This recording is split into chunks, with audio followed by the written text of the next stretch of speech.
আমার ছোট্ট পরিবার নিয়ে তেমন একটা ঘোরাফেরা করা হয় না। তো যাই হোক এবার ভেবে নিলাম যে ঈদ উপলক্ষে এবার আমরা একটু ঘুরে আসি।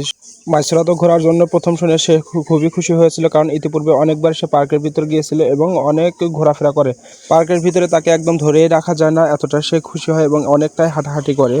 তো গাড়ি ঘোড়া ঈদের ভিতরে অনেকটাই জ্যাম ছিল, যাতে যেতেও অনেকটা ভয় লাগছিল, কারণ গাড়ির প্রচুর চাপ ছিল। তার ভিতর দিয়েও যেতে ইচ্ছে করছিল অনেক, কারণ একটু না ঘুরলেও তেমনটা ভালো লাগে না। আপনারা কে কোথা থেকে দেখছেন তারা অবশ্যই কিন্তু কমেন্ট করে আমাকে জানাবেন। কথা বলতে বলতে আমরা কিন্তু চলে এসেছি শেখ রাসেল পার্কে। মাইসুরা কিন্তু প্রথমে চলে এসেছে পাখির কাছে এবং পাখিকে অনেকভাবে ডাকাডাকি করছে, এবং পাখি দেখে মাইসুরা তো অনেক খুশি এবং অনেকটাই হাঁটাহাঁটি শুরু করে দিয়েছে। মাইসুরা যখনই আসে তখনই শুধু অলওয়েজ পাখি দেখার চেষ্টা করে এবং পাখি দেখতে থাকে এবং অনেকটাই খুশি হয়, এতটাই আনন্দ পায় যা বোঝানোর মতো না। মাইসুরার সাথে সাথে আমরাও দেখছিলাম এবং অনেক আনন্দ উপভোগ করছিলাম সাথে। আপনারা কে কে আসছিলেন শেখ রাসেল পার্ক সিরাজগঞ্জে অবশ্যই কমেন্ট করে জানাবেন। এবং এই পার্কে কিন্তু প্রবেশ টিকিট মাত্র 30 টাকা এবং ভিতরে ঢুকে দেখার।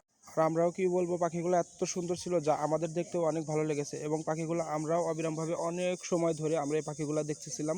এবং আমাদের পাশের কাছেই ছিল কিন্তু হরিণ। হরিণগুলোও দেখতে মাশাআল্লাহ অনেক সুন্দর এবং আমাদেরকেও অনেকটা আনন্দ পেয়েছি আমরা। মাইসুরা কিন্তু অনেকভাবে চেষ্টা করছে সে খাঁচার ভিতরে যাওয়ার জন্য, কিন্তু বাট আসলে এটা কিন্তু পসিবল না। আপনারা সবাই জানেন। আমাদের সাথে থাকার জন্য আপনাকে অসংখ্য ধন্যবাদ।